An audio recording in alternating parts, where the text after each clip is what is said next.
Okay, ladies and gentlemen, welcome back to another game of Enclosed here. These are back-to-back games. Watching NameSatchel climb up the ranked ladder here, playing as the Vikings in the red, just like last game. And in the blue here, his opponent this game is Ex Sombra Death, playing as the Sicilians. Now, the Sicilians are actually a civ that he's familiar with, I'd say. He's pretty dang familiar with. It's used in a lot of our team games and a lot of the one-on-ones he plays outside of ranked. So I'm, but the only thing is, I'm curious to know, what Sombra Death here is going to go for in terms of strategy. So what something we see often is donjons, maybe defensive or offensive, and we can play around the donjons is really strong with the Sicilians. So I'm curious to see if he even goes for that. Some Sicilian players just go straight up archers. They skip the donjons. They use them as towers if they need to. But yeah, what one of the things this guy may not know about in terms of strategy is this guy in the red just played one of the best games I've seen him play on this map as Vikings. Beautiful early feudal age pressure, forcing a resign. I mean, he hit Castle Age. His opponent playing as Goths way ahead of him in terms of speed to Castle Age, and NameSatchel was able to pressure him early enough to just absolutely cripple that push, force him off of the Castle Age rush, and beat him to Castle Age, and then it was a quick resign at that point in the game. So mill coming up here from the blue guy.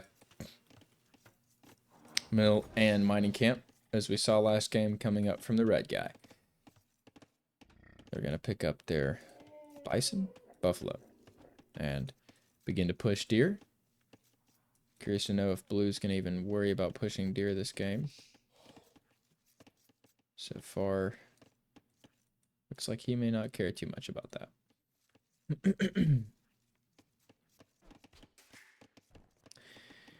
So, like last game, we saw the Goth player was trying to get on stone, and he was on stone. He was going to have enough stone to put a castle down as soon as he would have hit Castle Age. And NameSatchel obviously didn't need that. Didn't need to pick those guys off in the end of that game. He ended up winning just outright by getting his army out and having a better economy. But one thing I would like to see is maybe some potentially more thorough scouting here from NameSatchel. Obviously, we want him to win, right? And if Sombra Death is going to go stone, is going to go gold, any of these outlying resources, scouting those is going to be super important. So when he pushes these deer in, we're likely going to see him scout out blue's base, and if we're lucky, I'd love to see him scout maybe just outside of his area more, like he has on his side. Basically exactly what he's done here, and do it over here as well. Just to know where those vital resources are, right? Know where the stone is, where the gold is. Blue actually doesn't have very good gold positioning here. I mean, obviously they both got one right across the road from their home base. But at least NameSatchel's is close enough. His second gold is close enough. Blue's feels like it's way over here, and his third option is far the other direction too. So a little bit better map generation here for NameSatchel. Maintains a 1 villager lead. Again, if you haven't watched the last game, this is enclosed, so it's gonna be an aggressive, typically shorter game, because it forces early aggression, because these roads here can't be built on. You can't put structures on the roads, so there's no full walling across the map. You can cut yourself off here at the enclosure, which looks like what blue is aiming for here, what both players are going to aim to do. Usually smart, getting yourself some early defense, but you have to go outside of that, because the gold, the stone, and the barriers are all outside on the other side of the road. So if you force yourself into the enclosure, it leaves not a lot of room, and cuts yourself off from these resources. So it's a very open map. It forces usually pretty aggressive play styles. I think this is going to be a really fun game here. Sombra Death hadn't even touched gold yet. I'm wondering if we're seeing a fast castle here like we saw from NameSatchel's last opponent. He's got a lot of food in the bank. He's going to put a barracks up. He does have 100 more stone. Am I missing something from the Sicilians? Oh, that's what it is. They start with 100 extra stone. I literally didn't even know that. Okay, that's actually good to know for a lot of reasons. Barracks and stable coming up. Interesting. So stable coming up from Sombra Death. Really know about that name for the entire game here. They do get all their stable upgrades in terms of blacksmith upgrades for Cav, but they don't get Hussar and they don't get Paladin. So for later on in the game, this will not be the path that he wants to take with this Civ. But looks like we're gonna see a scout rush here. This is where I'd love to see scouting here from NameSatchel. The scout's sitting here. He could be gathering information. Right now, he knows nothing about what Blue's doing. By now, he could have known that he was building a stable and prepare some pikemen. If he doesn't catch this in time, it could get pretty rough since he's probably going to push around. Well, it looks like probably the top side with his units, so he's not even going to have the chance of maybe running into the scouts with his offensive units to turn them into defensive units. But yep, he's going to go ahead and move forward with the scout and the 4 longswords, or the 4 men-at-arms, excuse me.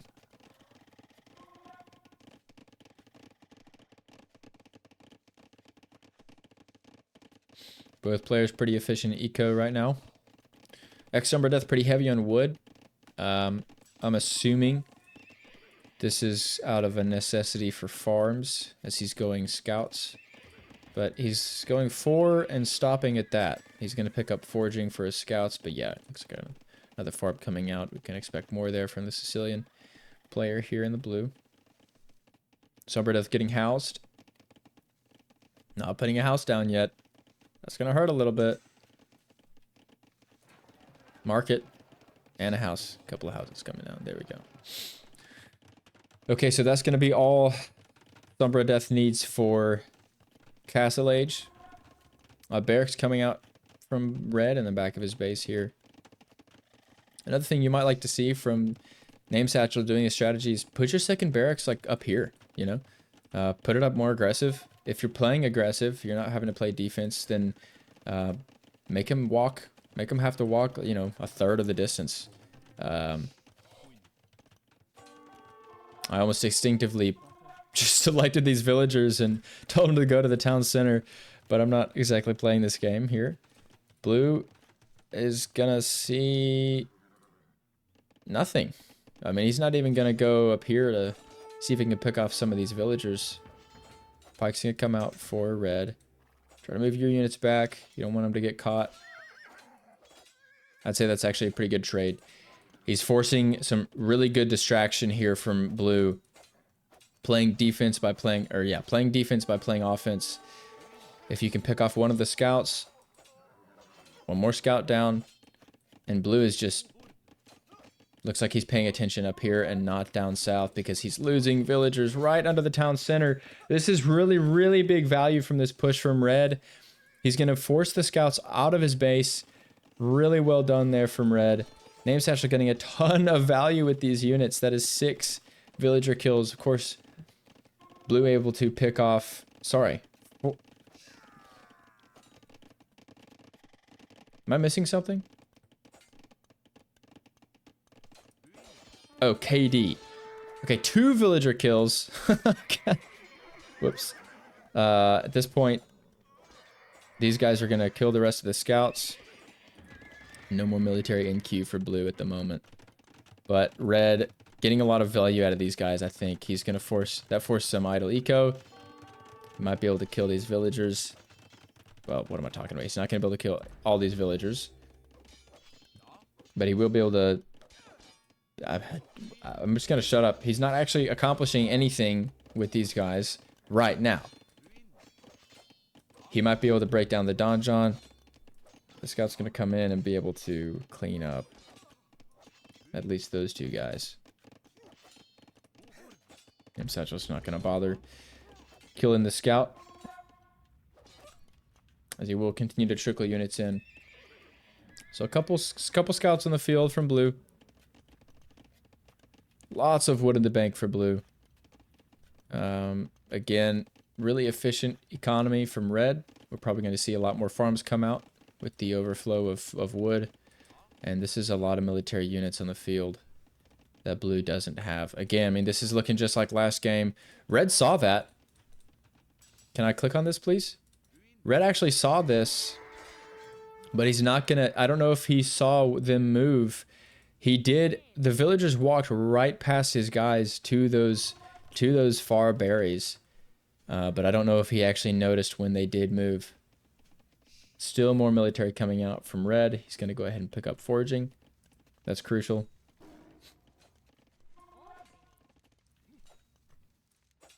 It's like we got a fight between a tiger and a villager. The tiger's going to lose, sadly. Lots of army here from red. Planning their attack here.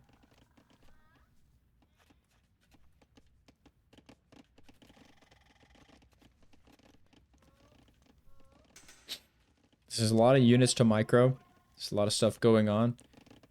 You got to watch that town center. Make sure those villages are producing at this point of the game. If you're pressuring like this so early, one of the big advantages you usually get is not necessarily even killing units, but literally just buying time. Forcing idle eco from the other player.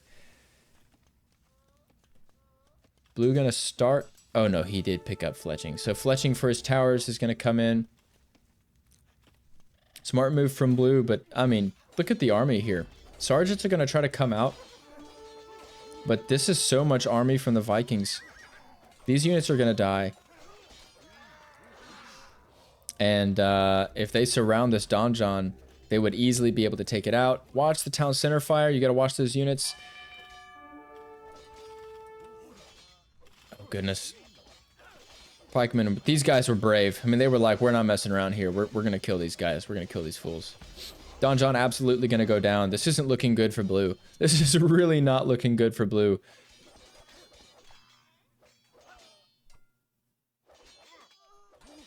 I mean, this is so much military presence from red, and look at this now. He has the military presence.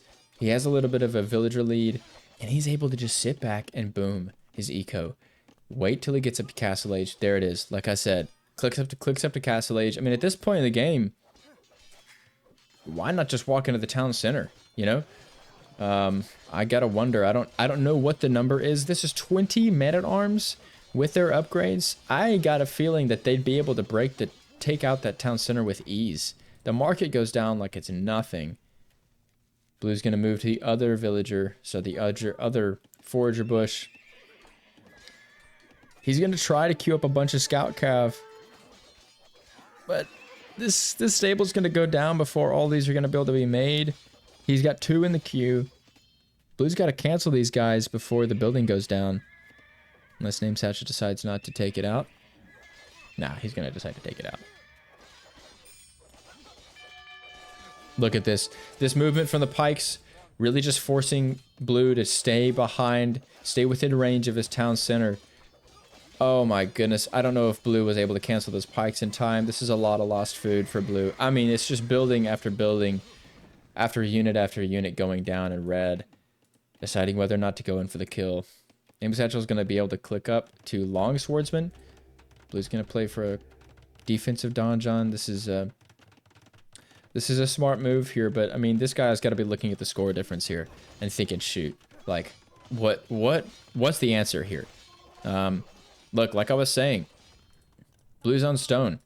This is the only way he's able to get these donjons to continue going up.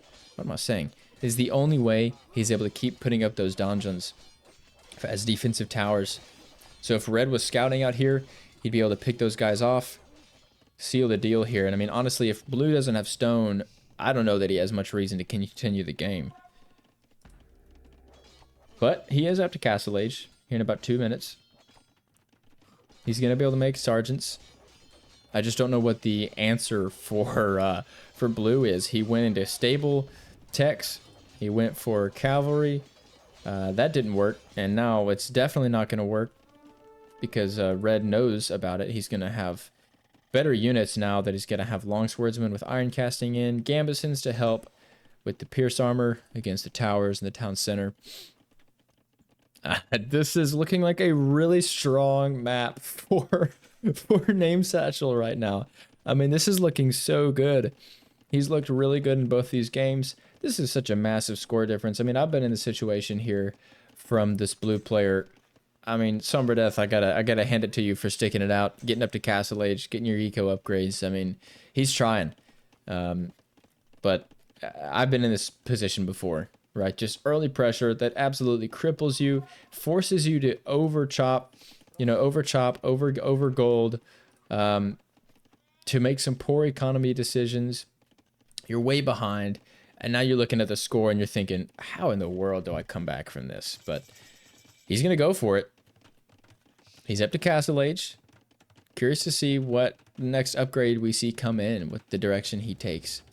But red, this is just an absolute game closer here.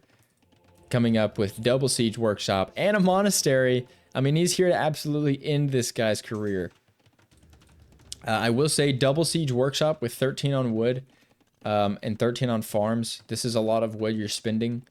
And these units don't produce very quickly. So, you know, you'll be able to make 1, 2.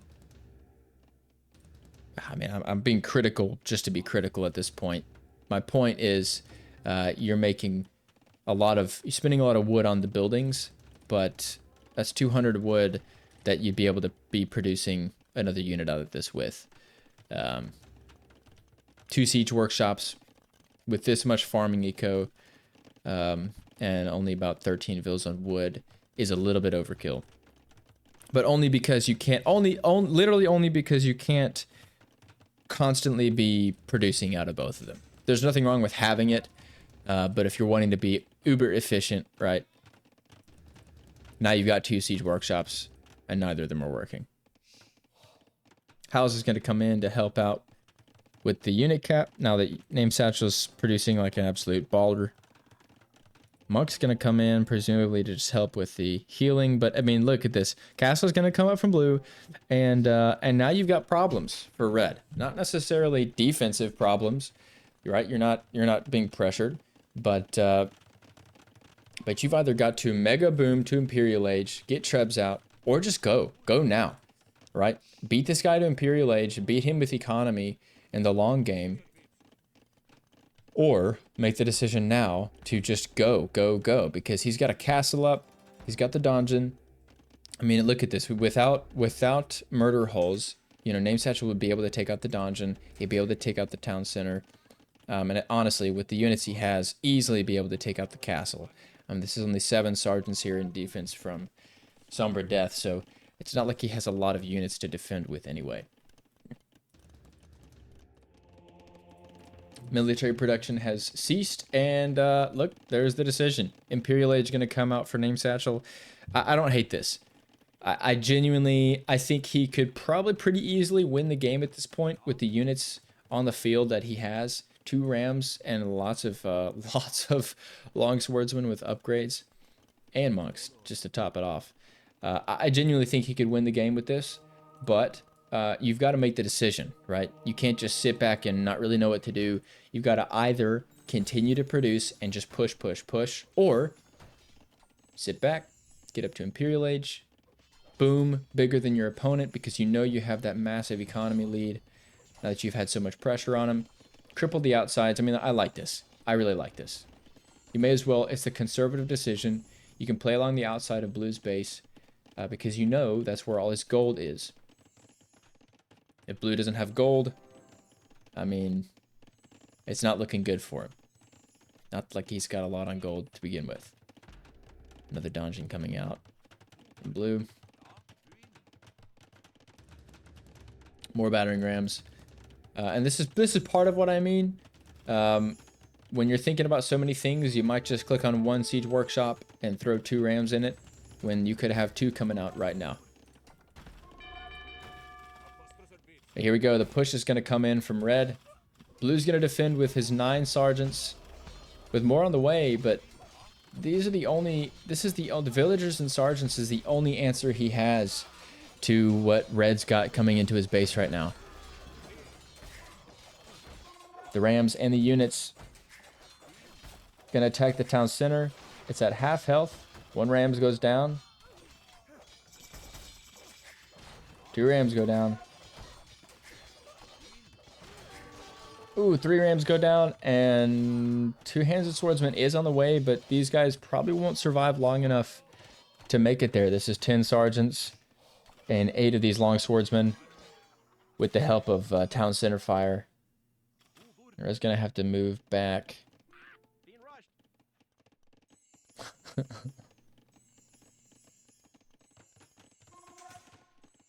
Second TC is out for blue.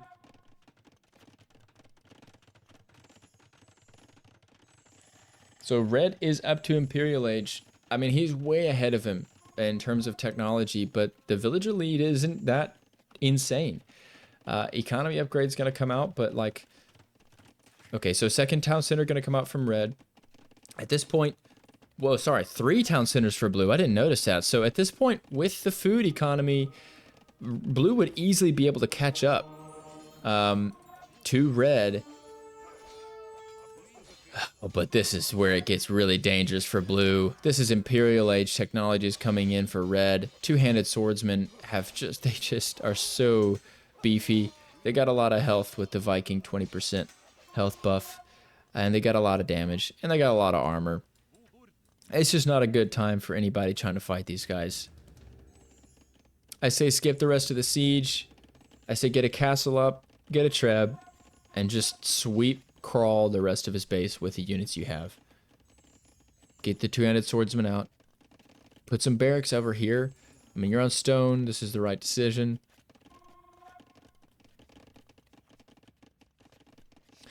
You know what I'd also love to see here from red is some more raiding. You know, go into light cav. Why not? This guy has nothing to defend his base with other than this castle. Scout the map. See what all he has. Make a couple cavalry, make a couple stables, get some light cav out on the field, make 10, 20. You got a lot of food coming in.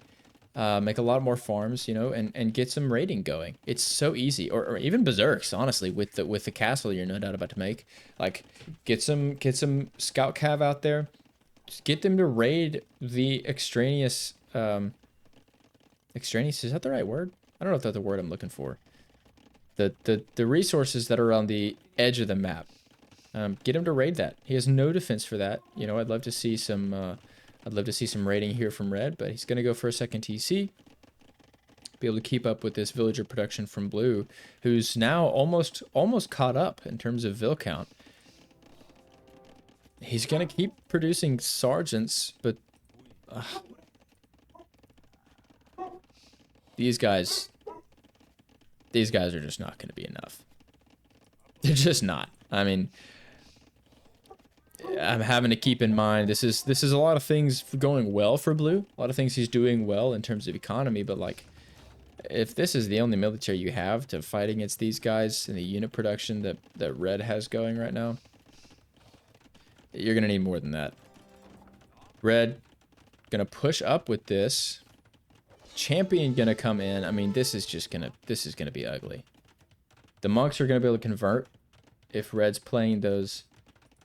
You know what? I didn't actually see what. I don't know if he picked up. Well,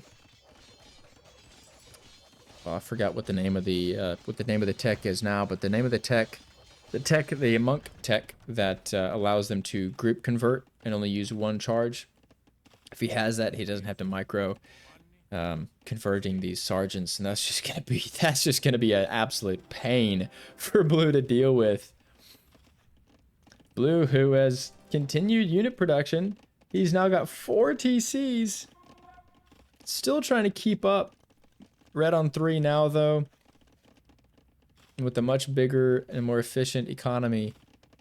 Well, already set economy, you know. What's he going to do? So NameSatchel, instead of going for Trebs, he's going to opt into Elite Berserk.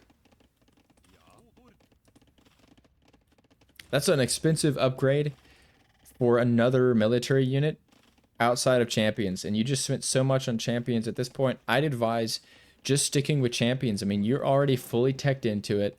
You have the military unit you need. Get the Trebs out. Shoot the castle. If he wants to attack with his sergeants, go for it, dude. Because you're going to run into Viking upgraded champions with 84 HP. I mean, these things are beefs. These are beefs? Yeah. They're beasts. Okay. University. University gonna come in. Capram gonna come in. This is something that we see a lot from NameSatchel. Look, he's played this beautifully. But at this point, I think we might be spending a little bit too much time picking up upgrades that aren't necessarily needed. I mean, you just got capped Ram, so hopefully we see like several Rams in the field to make use of that, right? You have Elite Berserk, you're not making Berserks. You have Champion, you're not making more Champions. This Viking player is so efficient in early game. Feudal Age push with the Man-at-Arms, especially on this map, is so good. But I don't think he quite realizes. I don't think NameSatchel quite sees without the scouting. Like, he could just push this, and blue would just die. Make some Trebs. Yeah, this is murder hulls coming out for the castle that's not being pushed. Look, I'm kind of tearing into this right now, but NameSatchel has such a distinct advantage here that I feel like I can. And blue's able to just sit back and mass sergeants. This army is now way bigger than this one. I mean, these, look, sure, they're champions. They're insane.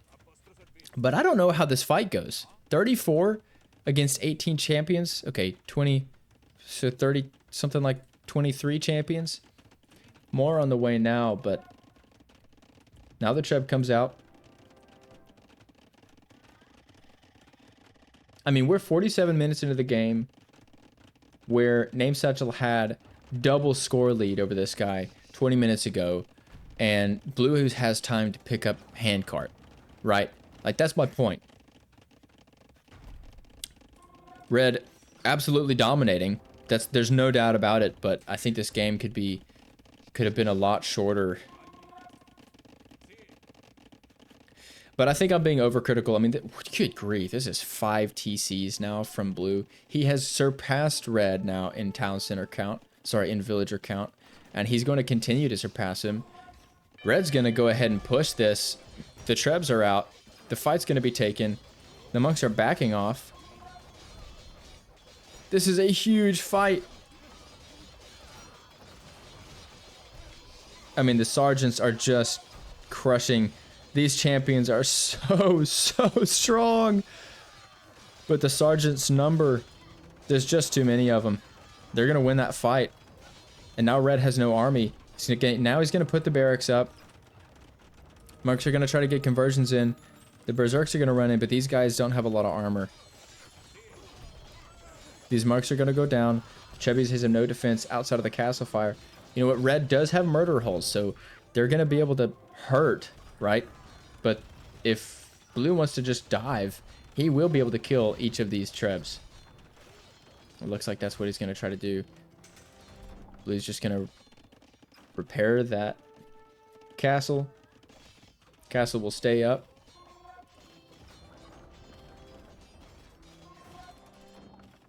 In that position, I would have sat the Trebs there, shot it, and just put the army right there. Take the fight in defense of the Trebs. Your goal is destroying the castle, and your champions aren't what you're making to do it. The Trebs are. So I would stay back with the Trebs, keep them alive, break the castle. Blue wants to push with the sergeants into 2 castle fire and 20 champions. Sure, go for it. But instead, we pushed with champions. We lost the units. We lost the Trebs because they had no defense. Of course, he couldn't have known, right? You can't know that the sergeants are there before you attack, but this is the kind of thing I'm thinking about. Like, there's no reason to push with the units when you have Trebs already attacking. Siege Workshop now going to come out for blue. I mean, this is just 180% economy here from blue. I mean, this guy's making sergeants and villagers, and that's it. And it's working. He's getting a little bit of a foothold. His economy is now surpassing red's. Red filling a lot of wood. He's got to watch out for that. In this case, I'd grab, 10 of these guys, go through farms down. I mean, it's like it's like we're speaking the same language. It's like we're on the same frequency. At this second I said that, we got farms coming out. That's amazing. Oh, that's incredible. Imperial Age is going to come out soon for blue. But this is 5 trebs here from red. I mean, look, blue's got a foothold, right? He's playing this really well. He's using the time that he's being given. And that's my problem with NameSatchel's strategy here, is he's giving this player a lot of time. On the other side of that coin, the more important side, red had the foothold way earlier. NameSatchel had a foothold way earlier than blue. And because of that, he's able to do what he's doing and just come out of nowhere with elite berserk, maxed out champions with a lot of HP, and 5 daggum trebs. With champions forward to help the push. We had a little bit of lag there. Blue's gonna try to sneak past. I think we caught up to the rest of the game. We saw that a little bit too fast, but blue trying to sneak past to get to the castles, or get to the trebuchets. Must have seen what he had to deal with and went ahead and called the GG. I mean, this is another beautifully executed game from red. Really well done. Start to finish, had the advantage and continued to keep the advantage. He never lost it. My only critique is that the game lasted this long, right?